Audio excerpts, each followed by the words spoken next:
pasar tidak pernah tidur. Kenyataan yang kuat ini menunjukkan kondisi sehari-hari bagi siapapun yang punya kepentingan dalam masa depan ekonomi negara kita. Entah Anda seorang pedagang berpengalaman, atau hanya seseorang yang menabung untuk pendidikan anak.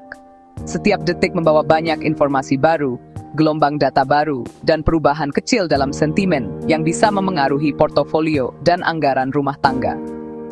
Hari ini, tanggal 24 Oktober 2025, kondisi keuangan sekali lagi menjadi gambaran rumit dari peluang dan risiko, menuntut perhatian penuh kita. Memahami pergerakan ini bukan kemewahan yang hanya untuk para ahli. Ini adalah kebutuhan dasar untuk membuat keputusan yang tepat, untuk melindungi apa yang telah kita bangun, dan untuk merencanakan hari-hari ke depan dengan cerdas. Untuk menghadapi kondisi ini, kita harus menyaring informasi yang tidak penting.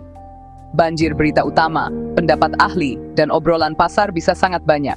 Seringkali menyebabkan kebingungan atau lebih buruk, keputusan panik.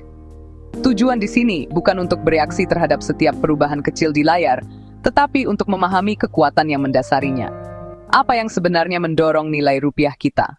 Fokus utama kita yang pertama adalah hubungan antara nilai rupiah dan kebijakan suku bunga bank sentral. Nilai tukar lebih dari sekadar angka di layar. Itu adalah hubungan langsung antara ekonomi domestik kita dan seluruh dunia. Ketika rupiah melemah terhadap mata uang utama lainnya, seperti dolar AS, biaya barang impor pasti meningkat. Ini bukan konsep abstrak, artinya komponen untuk ponsel pintar menjadi lebih mahal untuk diimpor. Bahan bakar untuk kendaraan Anda menjadi lebih mahal. Bahan baku untuk barang yang diproduksi secara lokal dapat mengalami kenaikan harga. Tekanan pada harga impor ini adalah pendorong utama inflasi jangka pendek, memengaruhi daya beli setiap warga negara. Sebaliknya, rupiah yang lebih kuat dapat membantu menjaga inflasi tetap terkendali dan membuat barang serta perjalanan ke luar negeri lebih terjangkau. Saat ini, kita menyaksikan tekanan signifikan pada nilai tukar, sebuah dinamika yang harus dipantau ketat oleh setiap rumah tangga dan bisnis. Misalnya, jika nilai tukar bergerak dari 15.500 menjadi 15.800 per dolar, barang impor seharga 100 dolar tiba-tiba menjadi 30.000 lebih mahal.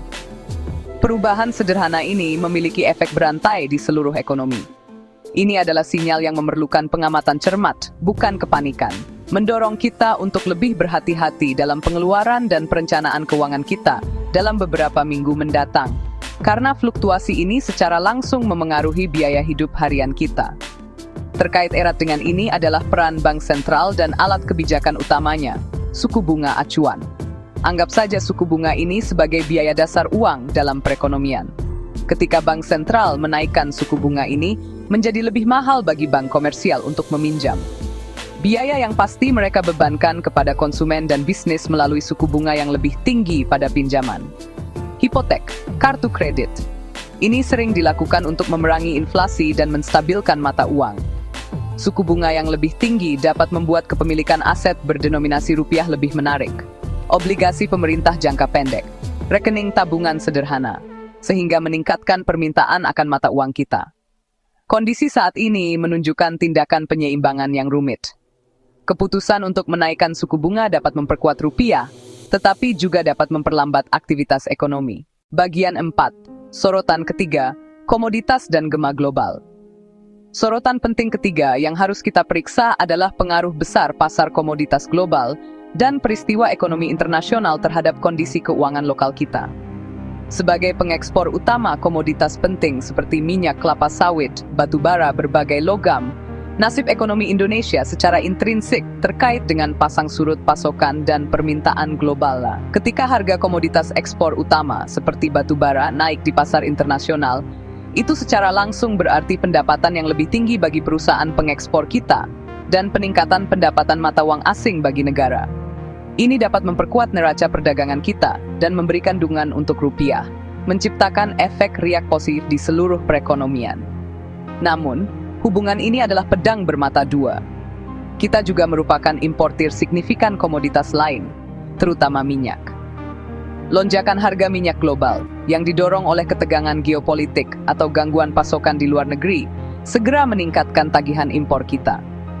Ini tidak hanya membebani keuangan nasional kita, tetapi juga berarti biaya energi dan transportasi yang lebih tinggi bagi bisnis dan konsumen.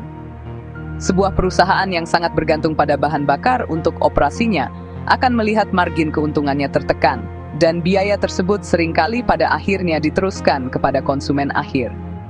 Oleh karena itu, memantau harga minyak mentah Brent sama pentingnya dengan memantau indeks saham lokal kita, Day.